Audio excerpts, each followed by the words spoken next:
Good morning, class 9. Today we will continue the lesson Democratic Rights. We shall start from right against exploitation. Once the right to liberty and equality is granted, it follows that every citizen has a right not to be exploited. Yet the constitution makers thought it was necessary to write down certain clear provisions to prevent exploitation of the weaker sections of the society. The constitution mentions three specific evils and declares these illegal. First, the constitution prohibits traffic in human beings. Traffic here means selling and buying of human beings, usually women, for immoral purposes. So it is the first thing that has been declared illegal by our constitution. Second, our constitution also prohibits forced labor or begar in any form. Begar is a practice where a worker is forced to render service to the master free of charge or at a nominal remuneration. It is like slavery, that the people, like bonded labor, the people are forced to work and they are given, many a times they are given no money, or they are given very little amount of money for the hard work they have done. When this practice takes place on a lifelong basis, it is called the practice of bonded labor. Finally, the Constitution also prohibits child labor. No one can employ a child below the age of 14 to work in any factory or mine or in any other hazardous work, such as railways and ports. Using this as a basis, many laws have been made to prohibit children from working in industries such as beedi making, firecrackers, and matches, printing, and dyeing. So these three things have been declared illegal by the Constitution. First is traffic in human beings, second is forced labor or begar, and third is child labor. Right to freedom of religion. As we all know, India is a secular country and we have the right to practice the religion of our choice. Right to freedom includes right to freedom of religion as well. In this case, the constitution makers were very particular to state it clearly. You have already read in chapter 3 that India is a secular state. Most people in India, like anywhere else in the world, follow different religions. Some may not believe in any religion. Secularism is based on the idea that the state is concerned only with the relations among human beings and not with the relation between human beings and God. A secular state is one that does not establish any one religion as official religion. Very important. A secular state is that state where there is no official religion in the country. Indian secularism practices an attitude of a principled and equal distance from all religions. We all are free to practice the religion of our choice. The state has to be neutral and impartial in dealing with all religions. Every religion has to be given equal importance. Every person has the right to profess, practice, and propagate the religion he or she believes in. Every religious group or sect is free to manage its religious affairs. A right to propagate one's religion, however, does not mean that a person has the right to compel another person to convert into his religion by means of force, fraud, inducement, or allurement. So, if we are propagating our religion, we should not ask or force others to leave their religion and follow ours. We are free to follow our religion, we are free to propagate our religion, but we have no right to force others to follow our religion. Of course, a person is free to change religion on his or her own will. Freedom to practice religion does not mean that a person can do whatever he wants in the name of religion. For example, one cannot sacrifice animals or human beings as offerings to supernatural forces or gods.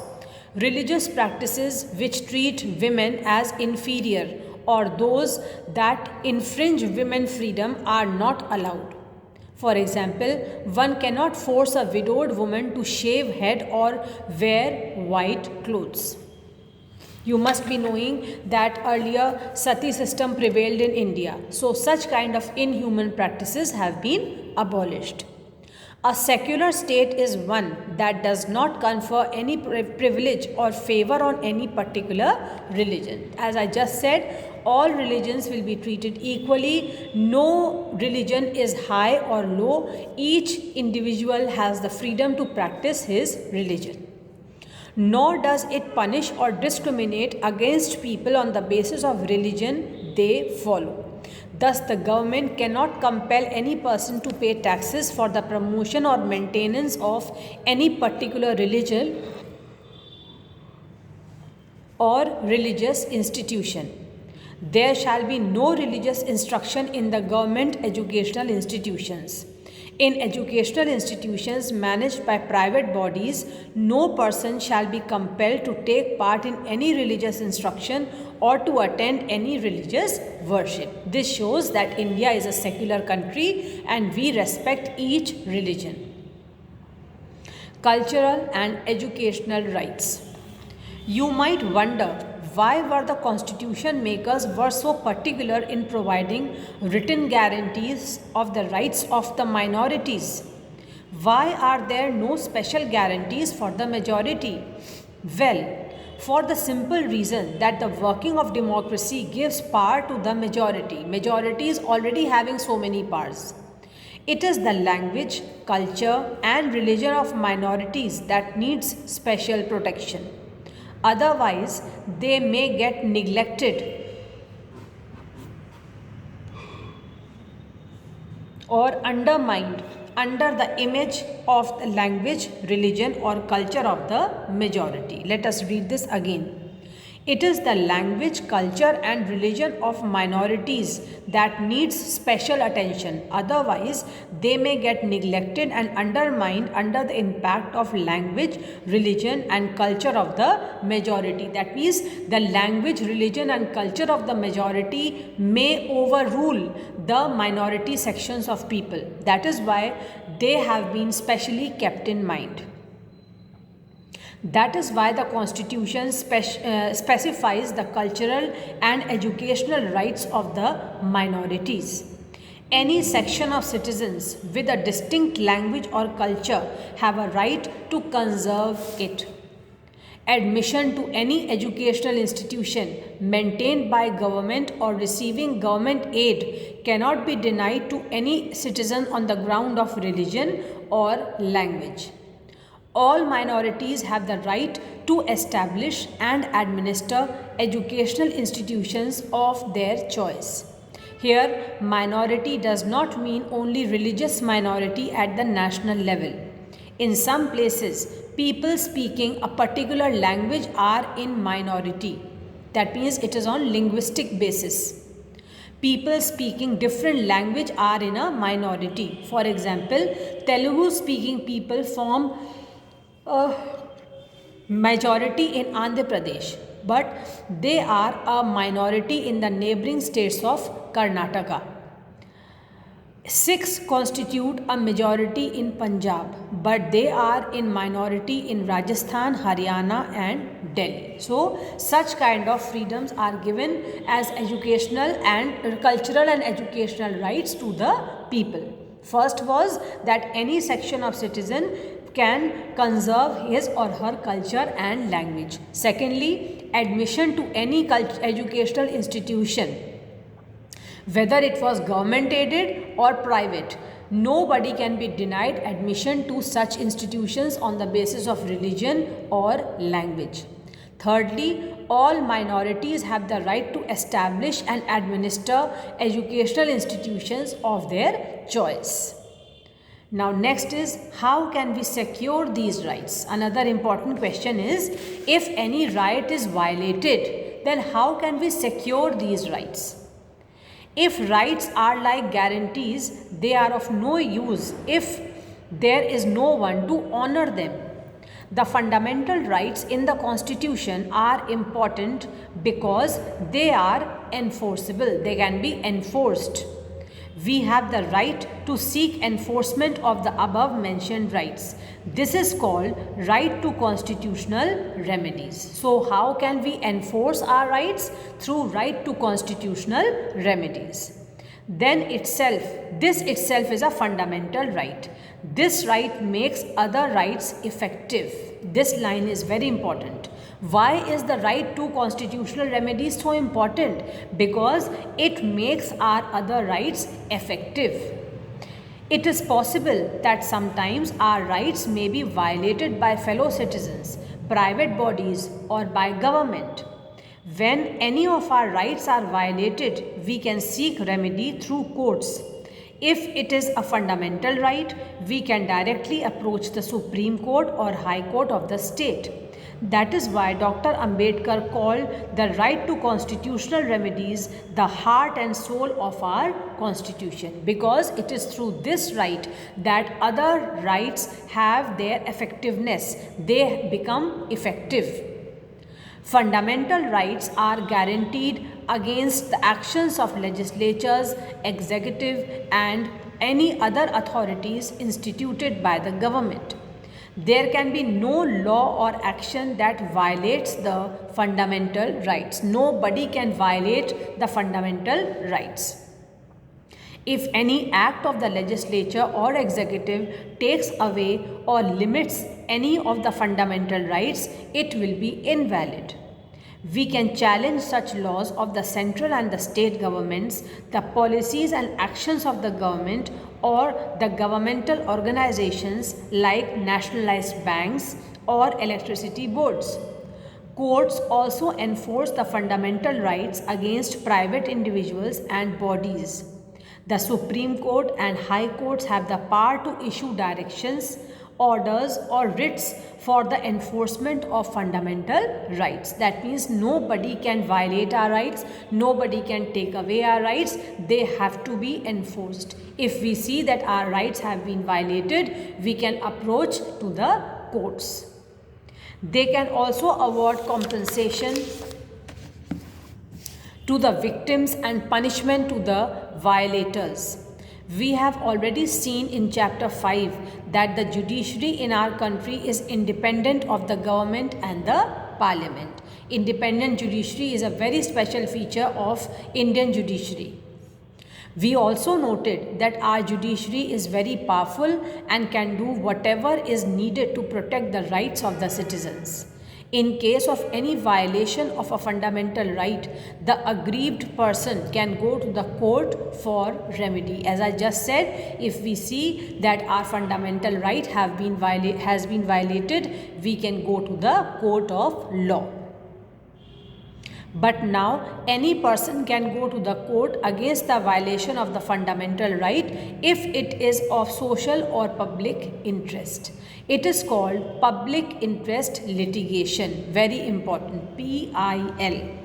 I am reading this again. Any person can go to the court against the violation of fundamental right if it is of social or public interest. That means if we see that the fundamental right which has been violated, it is affecting the society, it is affecting everybody, then we can always go to the court of law. It is called public interest litigation. Under the PIL, any citizen or group of citizens can approach the Supreme Court or a High Court for the protection of public interest against a particular law or action of the government. If we find any particular law or any particular action of the government is affecting the society by and large, then we can move under this, that is public interest litigation. One can write to the judges even on a postcard. The court will take up the matter if the judges find it in public interest. Now, expanding the scope of rights. We began this chapter by discussing the significance of rights. In much of the chapter, we have focused only on fundamental rights in the Constitution. You might think that fundamental rights granted by the Constitution are the only rights citizens have. This is not true. While fundamental rights are the source of all rights, our Constitution and law offers a wider range of rights. Over the years, the scope of rights has expanded. Sometimes it leads to expansion in the legal rights that the citizen can enjoy. From time to time, the courts gave judgments to expand the scope of rights. Certain rights like right to freedom of press, right to information, right to education are deprived from the fundamental rights. Now, school education has become a right for Indian citizens. The governments are responsible for providing free and compulsory education to all children up to the age of 14 years. So, right to education is also one of our basic rights. Parliament has enacted a law giving the right to information to all citizens. This act was made under the fundamental rights to freedom of thought and expression. We have a right to seek information from government offices. Recently, the Supreme Court has expanded the meaning of right to life to include the right to food. Also, rights are not limited only to fundamental rights as enumerated in the Constitution. Constitution provides many more rights which may not be fundamental rights. For example, the right to property is not a fundamental right, but it is a constitutional right. Right to vote in elections is an important constitutional right. Sometimes the expansion takes place in what is called human rights. These are universal moral claims that may or may not have been recognized by law. In that sense, these claims are not rights going by the definition that we presented earlier. With the expansion of democracy all over the world, there is a greater pressure on governments to accept these claims. Some international covenants have also contributed to the expansion of rights. Thus, the scope of rights has been expanding and new rights are evolving over time. They are the result of struggle of the people. New rights emerged as societies develop and or as new constitutions are made. The Constitution of South Africa guarantees its citizens several kinds of new rights. Right to privacy, so that citizens or their home cannot be searched, their phones cannot be tapped, their communication cannot be opened. Right to an environment that is not harmful to their health or well-being. Right to have access to adequate housing. Right to have access to health care services, sufficient food and water. No one may be refused emergency medical treatment. Many people think that the right to work, right to health, right to minimum livelihood and right to privacy should be made fundamental rights in India as well. What do you think? So this is a matter to be pondered over. We should think over this, that should right to health, right to work, right to minimum livelihood, all these should be added in the list of fundamental rights in India or not. But this is very important to know that we should enjoy our rights, but we should enjoy our rights within our limits. We should not cause harm to others, because if we are causing harm to others, then those can't be called as our rights. We should always keep this in mind, that in in enjoying our rights, we also should not interfere in other person's freedoms, in other person's rights. Everybody is free in this world, but we should know our limits. So within our limits, whatever we do for the benefit of ourselves, for the benefit of others, we are free to do it in a democratic country. Thank you, children. Read the whole chapter once again. The chapter is very important, and go through each and every right very carefully. Thank you.